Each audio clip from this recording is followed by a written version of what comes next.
ওগো আল্লাহ, ওগো মালিক, তুমি ছাড়া তো আমাদের আর কেউ নাই, তুমি ছাড়া তো আমার আর কেউ নাই। আল্লাহ গো, তুমি যদি মাফ না করো কে আমাকে মাফ করবে? তুমি যদি মাফ না করো কে আমাকে মাফ করবে? তুমি যদি আমাকে মাফ করো তাহলে তোমার কোনো দিকে কমবে না, তুমি যদি আমাকে মাফ না করো তোমার কোনো দিকে বাড়বে না।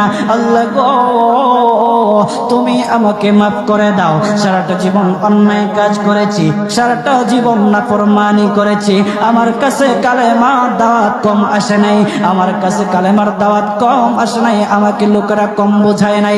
ওগো আল্লাহ, তুমি আমাকে মাফ করে দাও।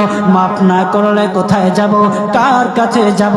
বাবা যখন মারে তখন মার কাছে আশ্রয় নেওয়া যায়, মা যখন প্রহার করে তখন বাবার কাছে আশ্রয় নেওয়া যায়, বাবা মা যখন প্রহার করে তখন দুনিয়ার কারো না কারো কাছে আশ্রয় নেওয়া যায়। ওগো আল্লাহ,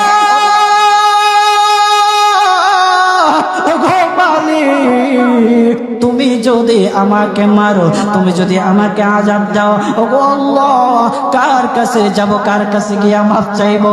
ওগো আল্লাহ, মেহেরবানি করে মাফ করে দাও। এইরকম কান্না করতেছে, কান্না করতেছে, চোখের পানি তার এমন ভাবে পড়তেছে, দাড়ি ভিজতেছে, দাড়ি ভিজে জমিনের মধ্যে চোখের পানি পড়তেছে, কান্না করতেছে। বান্দাটা কান্না করতে করতে করতে করতে আমার আল্লাহর কাছে এমন গ্রহণযোগ্যতা অর্জন করেছে, মহান আল্লাহ রাব্বুল আলামিন তার ডাকে সাড়া দিয়া তার জিন্দেগির সব গুনাহ মাফ করে দিয়েছেন।